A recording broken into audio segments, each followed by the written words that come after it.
con la doctora Rosario Ortiz, que nos hablará del nucleolo durante la meiosis. No, gracias. Bueno, agradezco al doctor Luis Felipe y a la doctora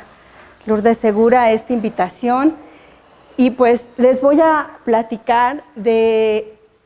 dos temas que en algún momento de laboratorio, de la vida de laboratorio, fueron temas importantes y que bueno, lo siguen siendo en los grupos de trabajo que ahora constituimos y me da mucho gusto que ahora confluyan el nucleolo y la meiosis, temas que el doctor Vázquez Nin y la doctora Echeverría pues iniciaron. Entonces, este tema aplica muy bien a la temática del coloquio debido a que el nucleolo durante la meiosis realmente muestra una diversidad estructural extraordinaria y es lo que yo les voy a mostrar. Como ustedes lo han visto en las pláticas que que han sido anteriores a mí, se ha descrito al nucleolo como una estructura tripartita conformada por un centro fibrilar, un componente fibrilar denso y una región granular. Esto es común, o sea, lo vemos regularmente en las células que se encuentran en interfase. Sí, y una cualidad que también muestra el nucleolo de las células cuando entran a división es que este nucleolo se desensambla, sus componentes se desensamblan, desaparecen y se vuelven a reorganizar, como lo mencionó el doctor Luis Felipe, hasta que se llega al momento de la telofase. Pero lo que sucede en la meiosis es un proceso completamente diferente. En el caso de la meiosis, que es una división celular especializada para la formación de gametos, se caracteriza por tener una fase S muy larga, en donde después la célula, una vez que ha duplicado su material, va a tener 2 divisiones celulares consecutivas. Y además se caracteriza porque tiene una profase meiótica 1 muy larga. Esta profase meiótica, al ser tan larga, los estudiosos, si le pudieran apagar un poquito a la luz, por favor, los estudiosos la han subdividido en varias etapas. La fase S, que corresponde al preleptoteno, y después fases que la han caracterizado por el leptoteno, que es donde los cromosomas comienzan a formarse en ejes cromosómicos, se empieza a ensamblar el eje cromosómico,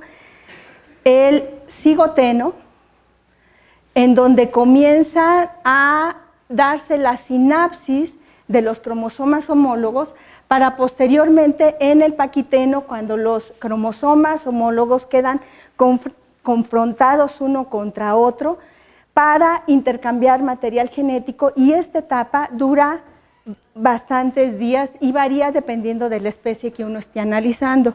Y finalmente, y bueno, es una etapa muy importante porque es en donde se lleva a cabo la recombinación genética. Y finalmente, el diploteno, en donde una vez que ya se dio la recombinación genética, viene el desensamblado del complejo sinaptonémico, quedando únicamente unidos en las zonas donde hubo recombinación. En el caso de nuestro laboratorio, hemos trabajado durante muchos años como modelo experimental la rata y de hecho muchas de las personas que se dedican a estudiar meiosis en mamíferos utilizan ya sea al ratón o a la rata como modelo de estudio. Y esto porque las asociaciones que se dan en el túbulo seminífero, que es el contexto tisular en donde se lleva a cabo este proceso de la formación de los gametos, se puede, por las asociaciones celulares que se van dando, se puede reconocer el estadio que uno quiere estudiar. En el caso, por ejemplo, del preleptoteno, uno elige en el epitelio seminífero los estadios 7 y 8 del ciclo espermatogénico de la rata, que tiene 14. Si el interés es estudiar leptoteno, entonces uno elige a partir del estadio 9 al estadio 11, y si uno quiere estudiar el cigoteno, pues toma tubos seminíferos que se encuentran en la etapa 12 o 13 del ciclo espermatogénico. En el caso del paquiteno, como es una etapa sumamente larga, que está desde la etapa 1 hasta la etapa 12, pues vemos que se ha subdividido como paquitenos tempranos, como paquitenos medios y como paquitenos tardíos. Y entonces mi plática, más que dedicarme a hablar de las características del nucleolo durante la meiosis, me voy a enfocar en particular a la profase meiótica 1. ¿Por qué es importante analizar qué sucede durante la profase meiótica 1 en el nucleolo? Bueno, porque ha habido a lo largo de la historia contradicciones en cuanto a qué sucede con el nucleolo. Se ha establecido de que tiene una alta actividad transcripcional. Otros grupos, como el de Peruchetti, han mencionado que no, al contrario, la actividad transcripcional de este organelo desciende hasta que se vuelve muy reducida. Y entonces la información que existe desde el siglo pasado, estudios iniciados por Monesi, por Moens, por Monesi, por Tres, por Schulz, pues han encontrado que existía, estos estudios se hicieron haciendo marcaje por autorradiografía, y lo que encontraron fue que existía marcado y que era muy evidente el nucleolo en el caso de las etapas iniciales de la profase meiótica. Sin embargo, en el caso, por ejemplo, de los estudios de Peruchetti, ella ha establecido que en las etapas iniciales de la profase meiótica existe una alta actividad y que esta va descendiendo porque el nucleolo se reduce, el nucleolo no se ve tan evidente como en una célula en interfase, sino que se ven pequeños cuerpecillos al interior de las células que están en esta etapa. Y entonces, además se ha visto que el nucleolo al parecer es tributario en aportar algunos de sus componentes para conformar una estructura que en la etapa de la espermiogénesis será requerida, como lo es el cuerpo cromatoide que se encuentra en la pieza media del espermatozoide. Entonces, con todos estos antecedentes y además trabajos de carácter morfológico, en donde, por ejemplo, Sousa describe, en el caso de las espermatogonias, todas estas cualidades que muestra el nucleolo, después en los espermatocitos, pero hasta a nivel de paquiteno, y luego todas las cualidades que muestran estructuras de carácter nucleolar y su afinidad a diferentes técnicas que permiten reconocer los organizadores nucleolares, ribonucleoproteínas, y se han descrito. Sin embargo, existe un vacío entre las etapas iniciales de la profase meiótica que se están caracterizadas por el leptoteno y el cigoteno. Aquí, por ejemplo, tenemos el estadio que les decía, y aquí marcamos el estadio 10, está para leptotenos y en este caso para cigotenos, y aquí una micrografía electrónica en donde se muestran estos espermatocitos en estas etapas iniciales, y una célula de Sertoli, que es una célula somática del túbulo seminífero que muestra las características descritas para un nucleolo característico de una célula en interfase. Aquí podemos ver en estas micrografías electrónicas, vemos la diversidad que se muestra en los nucleolos de leptoteno, de cigoteno y de paquiteno, y que es evidente la presencia del centro fibrilar y del componente fibrilar denso, igual en el caso del leptoteno, y aquí un nucleolo bien consolidado en el caso del paquiteno. Aquí en una técnica también de uranilo plomo y un EDTA, y aquí una reconstrucción que uno de los chicos talleristas de nuestro laboratorio diseñó como parte de su trabajo de tesis que tuve la oportunidad de dirigir, y aquí modeló cómo se va modificando. Ahora, es importante que yo señale que hablé de una etapa de preleptoteno en donde el DNA se duplica. Cuando se duplica el DNA, nosotros lo que sabemos es que entonces los organizadores nucleolares se van también a duplicar, y entonces eso es lo que va a propiciar que cuando uno hace cuentas de cómo se encuentran los organizadores nucleolares en las diferentes etapas, por ejemplo aquí vemos las células de Sertoli, pero después tenemos los leptotenos, los cigotenos, paquitenos y diplotenos, y llama la atención que se incrementan. y se incrementan porque están duplicados, y conforme va transitando el proceso meiótico, en el leptoteno recién se están conformando los ejes cromosómicos. Durante el cigoteno, en esta etapa, empiezan a buscar a sus cromosomas homólogos, y es una etapa en donde hay muchísimo movimiento, y finalmente en el paquiteno se reúnen. Y entonces esto es lo que explica los resultados en estas gráficas, en donde ya hacia el paquiteno y el diploteno tengamos principalmente 1 o 2 o 3,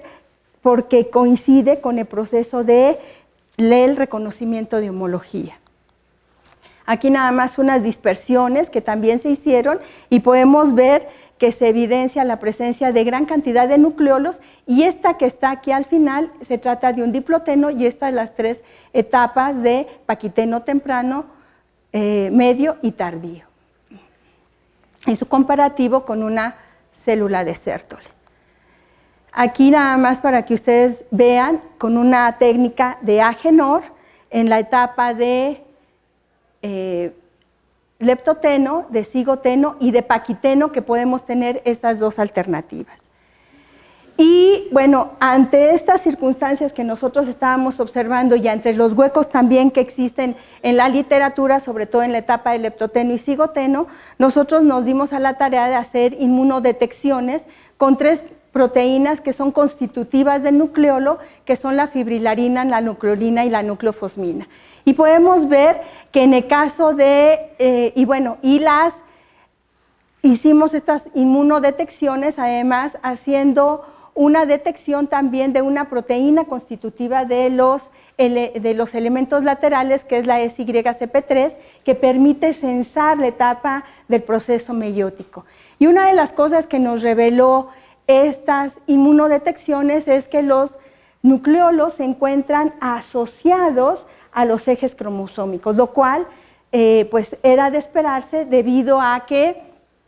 los organizadores nucleolares, en el caso de la rata, se encuentran vinculados a 3 cromosomas. Aquí una inmunodetección también, en donde se ve que colocalizan la fibrilarina y la nucleolina, y la fibrilarina con la nucleofosmina. Me voy a ir más rápido porque ya estoy sobre el tiempo. Y una vez que hicimos estas inmunodetecciones a nivel óptico, y donde incluso se aplicó microscopía confocal, llevamos estos ensayos a nivel ultraestructural, debido a que en el caso de la nucleofosmina casi no se percibía, aquí no hubo colocalización, y entonces lo que hicimos fue inmunodetectar la nucleolina en las diferentes etapas. Ahorita se los platico rápido, pero hacer los cortes y ubicar las etapas, y también se hicieron cortes seriados para ver cómo era la trayectoria, sobre todo del componente fibrilar denso. Encontramos que se inmunodetectaba perfectamente bien en el componente fibrilar denso la nucleolina. Aquí tenemos un centro fibrilar. Y en el caso de la nucleofosmina nos llevamos una gran sorpresa cuando nosotros encontramos que la nucleofosmina, que es característica del componente granular, se encontraba también en la periferia del componente fibrilar denso. Para nosotros esto fue una sorpresa, porque en la literatura se han descrito la presencia de elementos ribonucleoproteicos y se consideraban parte del componente granular. Y entonces lo que hicimos fue hacer una inmunodetección para otra proteína que también forma parte de las proteínas que participan en el proceso de maduración tardío. Y volvimos a encontrar el mismo patrón de distribución, que se encuentra adosado, entremezclado en la parte periférica del componente fibrilar denso, únicamente en el leptoteno y cigoteno, porque cuando aplicamos estas inmunodetecciones para el caso del paquiteno, la encontramos ubicada en la región que correspondía. Y para no quedarnos con la duda de qué eran estas estructuras que con técnicas convencionales y con EDTA se reconocían como estructuras ribonucleoproteicas, y que en la literatura se describían como el componente granular que se encontraba en vecindad con el componente denso regular, vimos que en realidad se trata de factores de splicing, cuando hicimos una inmunodetección para este anticuerpo Y12. Aquí les muestro los resultados para el caso del paquiteno, y aquí sí vemos que ya tiene la distribución característica que se ve en un nucleolo de una célula con un nucleolo que contiene los 3 compartimentos característicos. Y bueno, aquí esta propuesta en modelo realizada por Diego Montesinos, en donde vemos que durante el proceso meiótico, el nucleolo, al ser una estructura tan importante que es activa durante la profase meiótica, se modela de acuerdo a cómo va avanzando el proceso meiótico. Entonces, se pondera el proceso meiótico sobre la función del nucleolo, y ahora sí que al nucleolo le toca bailar al son que le toca el proceso meiótico. Y pues bueno, este trabajo, pues afortunadamente lo pudimos publicar como producto del trabajo de pues todos los que colaboramos en el laboratorio, encabezados por el doctor Vázquez Nin y la doctora Echeverría, y bueno, son los resultados de Jesús Roberto Villalobos, de Diego, y la participación de la doctora Nayeli Torres y del doctor Abraham Hernández. Muchas gracias.